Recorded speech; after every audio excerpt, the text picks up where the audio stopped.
Good morning, boys and girls. So it's time to move on because of Mr. Terupt. So where we left off last, they went to the collaborative classroom, and that was kind of a longer chapter with Jessica. She actually had four scenes. It was Act 3, Scene 4. We got through from Scene 1 to Scene 4. So anyway. But a quick, tiny rundown. Jessica and a couple other kids, including Alexia and Jeffrey, who's kind of the quiet kid who didn't say much, didn't like it all going to school. But he tended to come out of his shadow a little bit. He started feeling a little bit more comfortable in this classroom working with these different kids. And then there was one kid with autism. And I mentioned something about my brother having autism. And so, but it seemed like something new in school that Jeffrey was kind of getting into. So now we are moving on to Jeffrey. So we're going to find out what went down. All right. Peter called them retards, remember? That's not a word we use, but I'm just reading what's said in the book. Peter called them retards, and Alexia laughed like it was funny or something. I should have just punched them then. It's a good thing they weren't in my group. I went downstairs with Jessica and Anna. They seemed a little scared, but I didn't say anything. We walked into Miss Kelsey's class and met the kids. They were great. Joey was full of love. All he wanted to do was play and hug me. He didn't get upset about anything, not even winning or losing when we played games. James was reading this big book when we first walked in. I could tell he was real smart. I figured he was autistic right away because he didn't look at us or say a word. And little Emily was so cute, she needed lots of help. But who wouldn't have wanted to help her? They reminded me of Michael. I wonder who Michael is. Just like the collaborative kids, Michael had the power to make you feel really good, whenever you were with him. Love poured from him.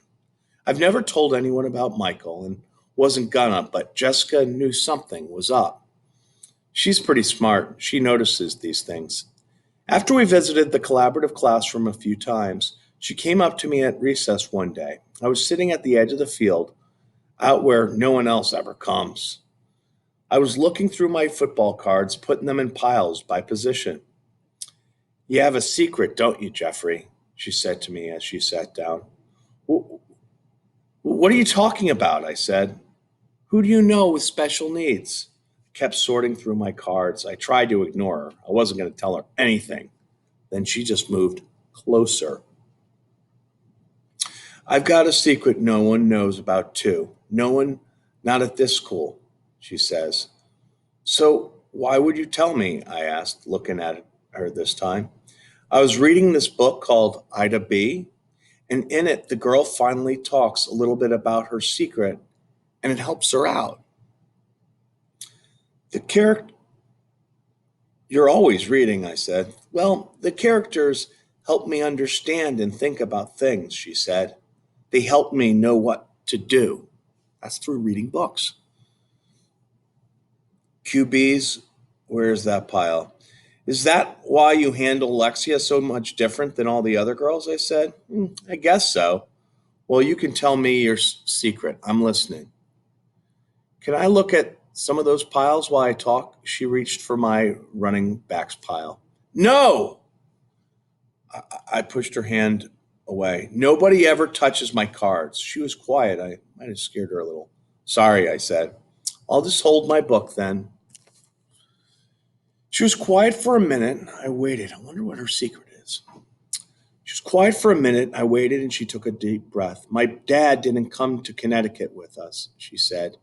He directs plays and found a girlfriend at his work, a beautiful actress from one of his productions. My mom decided we needed to get away from California and my father.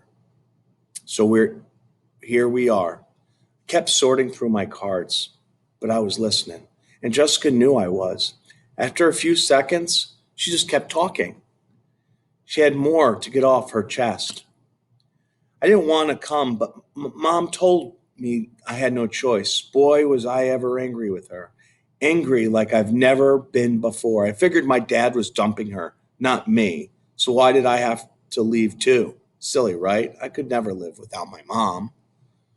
I stayed busy with my cards because I didn't know what else to do.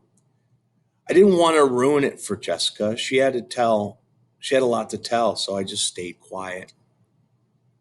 What I didn't know at the time was that my dad wasn't only dumping my mom, he was dumping me too. The last time I talked to him was back in the beginning of the school year. He phoned to talk to me, but he hasn't called since. I knew what it was like to have a parent that didn't talk to you. I had too, but I didn't know what to say, so I said nothing. Then recess ended. And then the next character we will start tomorrow. Oh, we'll go into that. What do you say? Is Anna. All right. So let's get her perspective on these things. I was pretty scared when by the way, I really wonder what his Jeffrey's secret is. So maybe think about that stuff. If you have a post it, slap it on there. Question.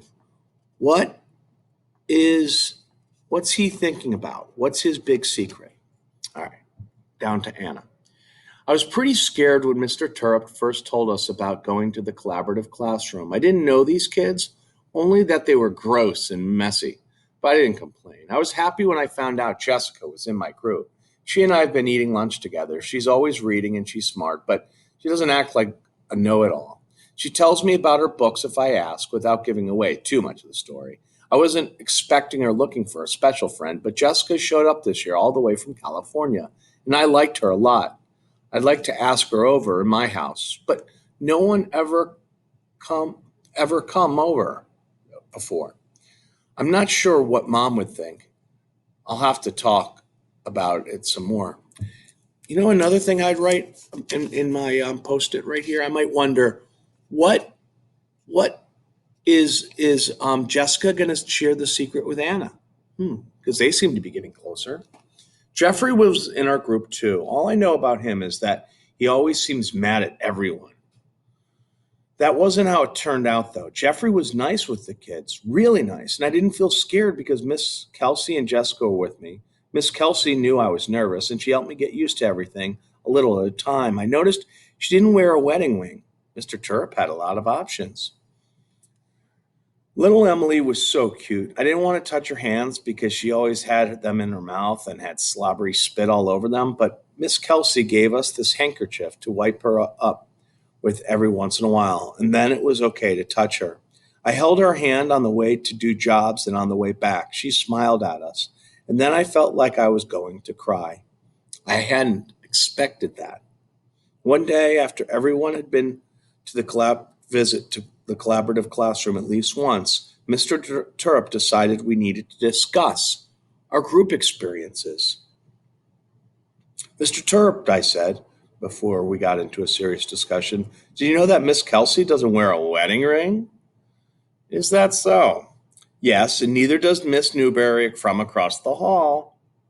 I did know that, but thanks for these observations, Anna. Then Peter started in, ooh, Turrup and Newberry kiss sitting in a tree, Kissing. You know the rest of it. Okay, Peter, ha ha. Mr. Turrup held up his hands. Enough of the matchmaking. Though I appreciate you looking out for me, Anna. Now, how about you sharing your experience?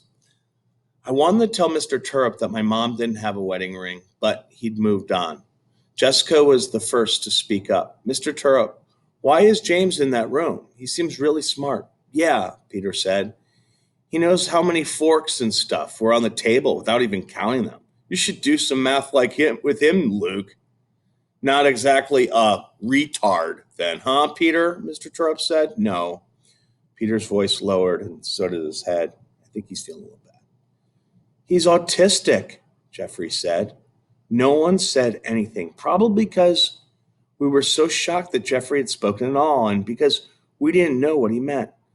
James has some things that he's really into, and he knows everything about them, Jeffrey went on. A lot of autistic people have a special talent. James is great with numbers, but he has his problems too. Hey, we should have had him tell us how many blades of grass were in the soccer field, Peter said. Yeah, and like then I never would have got hit in the tushy, Lexi told him. Peter grinned. But that was the best part. Ha ha ha. All right, you two. That's enough, Mr. Terupt said. How do you know all that stuff, Jeffrey? I said. Even before I knew I was asking the question, I felt instantly bad. Jeffrey wasn't looking for extra attention. Jeffrey didn't answer, and he was quiet once again. So that leaves us on page 68. Tomorrow we will do page 69 with Danielle. Let's see what her perspective was on this. All right. Be prepared to talk and take your notes as you go. All right. Good job.